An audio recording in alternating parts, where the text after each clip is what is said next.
topic is off limits. We want to answer your questions about business, life, and everything in between. So all you need to do is send your questions to ask@beckandliz.com. That's ask@beckandliz.com. So our question today, Elizabeth, is around how you and I handled being moms and also career people. Yeah, and it's interesting because in our interview with Sherry Rose, she talked about seasons, and I think my path is very exemplary of seasons. Because when I had very young children, I basically was a stay-at-home mom. I taught ballet a couple of nights a week when my husband would get home. And then when I went back to work, I couldn't go back to work in the beginning because I got a divorce at the same time my son began having seizure disorder. So I couldn't leave him anywhere, daycare, I couldn't leave him at school, I couldn't do anything with him because every time he had a seizure, he was on extra medication and it would make him drunk. So I couldn't really go to school drunk, nothing crazier than a drunk 2-year-old. So it took me a while to get my footing. And then when I went back to work, my dad needed somebody in his disability department. So I did that for 8 years and I was able to work when they were in school. And I would get them after school, do their afternoon things, and then I would work again at night at home. So I was able to navigate it in a way that worked for my family because I was a single mom for all those years.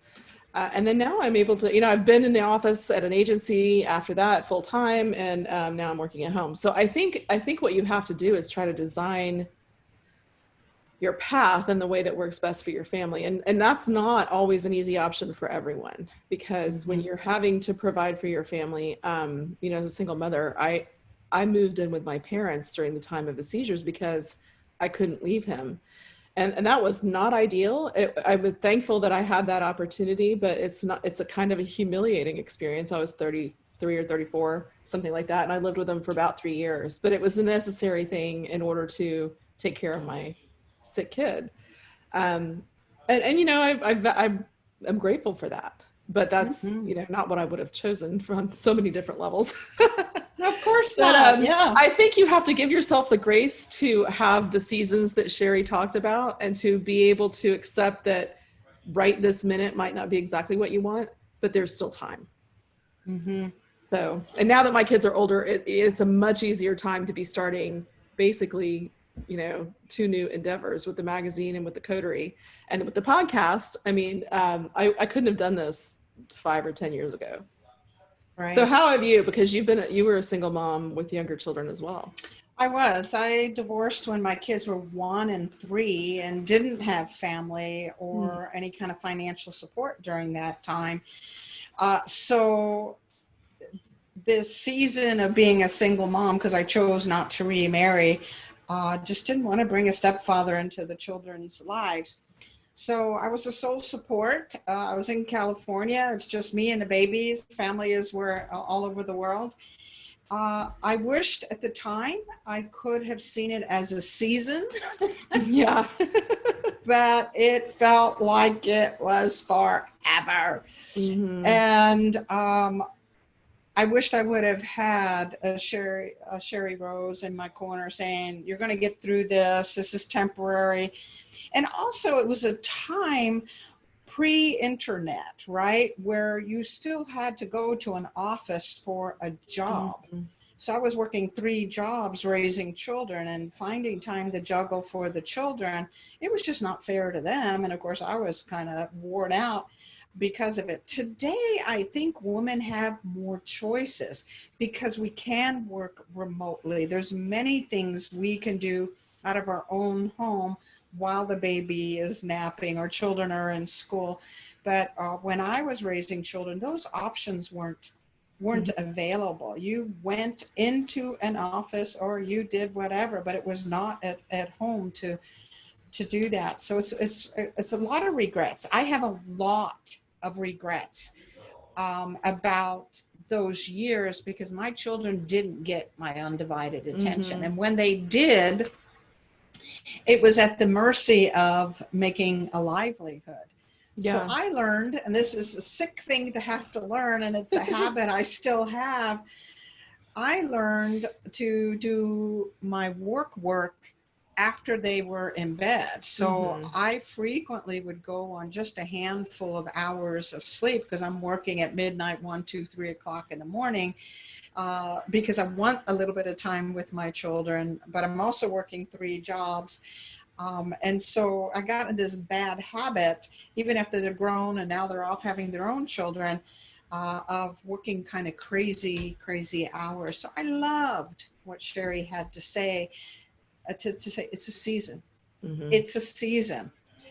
And you're going to get through it. And there might be some compromises that have to happen, but the children are worth all of those kinds of compromises, just like you did with, moving in with your parents and seeing to it that your son was taken care of. That was a priority at that Mm-hmm. time.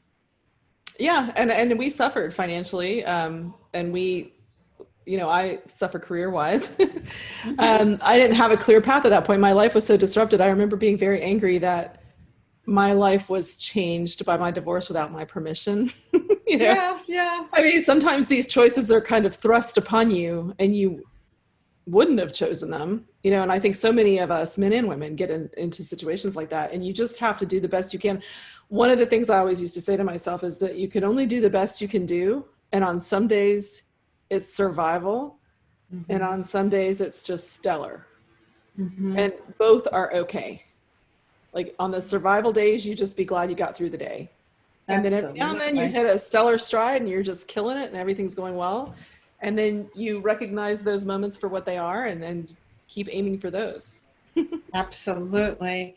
I hope people listen to Sherry Rose's segment because she's just a very practical Mm-hmm. individual who has her priorities straight, just like you had your priorities straight, raising your children, and really put things into perspective that as women and mamas and career people, that we do have to put things in perspective and decide what those priorities are. So please, if you're a woman and you have a family and you have inside of you a barracuda that wants to build an empire, listen to Sherry Rose's interview. I think it's going to be very, very helpful for all of you. Mm-hmm. I agree. And don't beat yourself up because kids are resilient. We all screw up. It's amazing all of our kids don't end up more screwed up. you know, but they can recover from things. Even if you make a mistake, it's not the end of the world. They will get through the season with you. I Mm-hmm. think you just all have to bind together as a family and push through it. So, Absolutely. It's funny. I was talking to a friend of mine who took care of his daughter's baby. She was a single mom while she was in the military. She was gone for a year. She was deployed for a year, and the grandfather took care of the baby.